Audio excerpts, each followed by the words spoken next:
అదో కొత్త కోర్స్. మొదటి బ్యాచ్లో 30 మంది చేశారు. అందరూ మగవాళ్ళే. ఆ కోర్సు పేరే రిజర్వ్డ్ ఫర్ మెన్. మరి చేరిన వాళ్ళందరూ 18 నుంచి 40 ఏళ్ళలోపు వారే. వచ్చిన వాళ్ళలో ఎక్కువ మంది ఐటీ ఉద్యోగులు, విద్యార్థులు. క్లాసు వారాంతరాల్లోనే ఉంటాయి. 8 వారాల పాటు నిర్వహించే ఈ కోర్సు ఫీజు 1000 రూపాయలు మాత్రమే. మరి ఈ కోర్సులో ఏం నేర్పిస్తారంట? వంట పనులు, ఇంటి పనులు.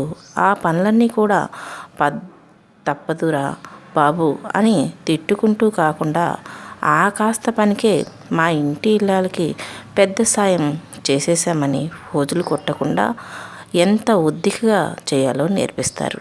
స్త్రీల పట్ల ఎంత శ్రద్ధగా, ప్రేమగా ఉండాలో కూడా నేర్పిస్తారట.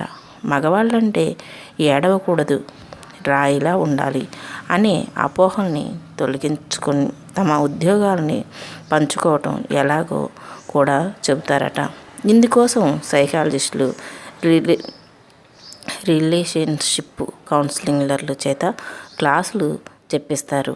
మహిళలు మనసుని అర్థం చేసుకునేలా ఆటపాటలతో పాటు నాటికలు వేయిస్తారు.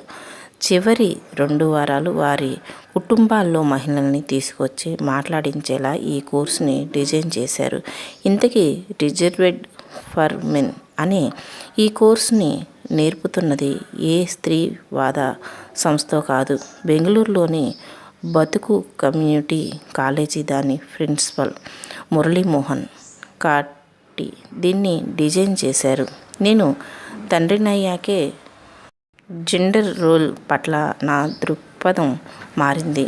ఆ అవగాహన ఇంకాస్త ముందే ఉంటే జీవితం మరింత సుఖంగా ఉండేది.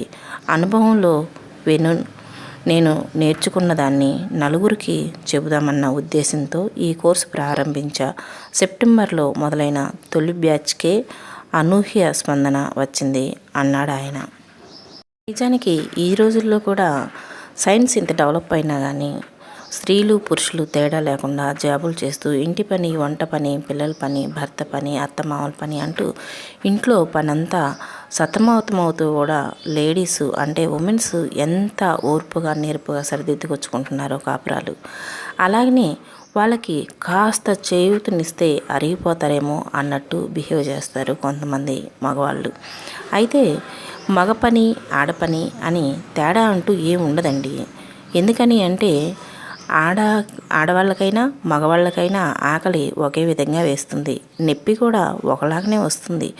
నొప్పి, ఆకలి ఒకలాగా ఉన్నప్పుడు పనులు మాత్రం వేరువేరుగా ఎలా ఉంటాయండి?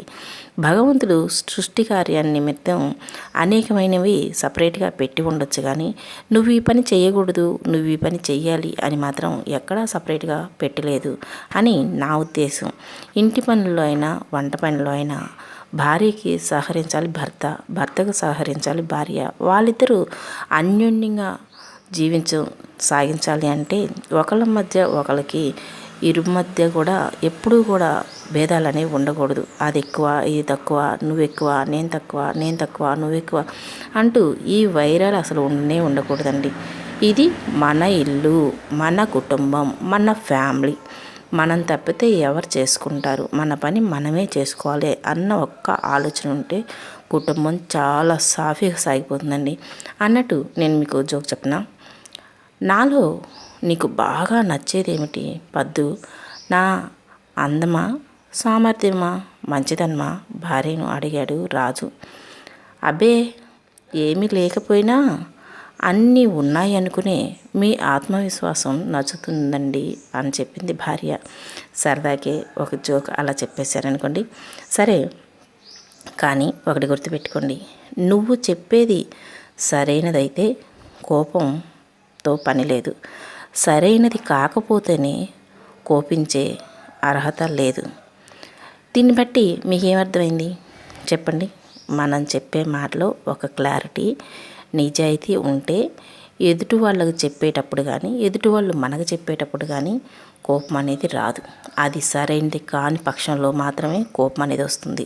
ఎదుటి వాళ్ళకి అర్థం కాలేదనుకోండి, లేదా మనకు అర్థం కాలేదనుకోండి, అర్థమయ్యేటట్టు ఒక్క నిమిషం వింటే జీవితం చాలా సుఖమయంగా ఉంటుంది.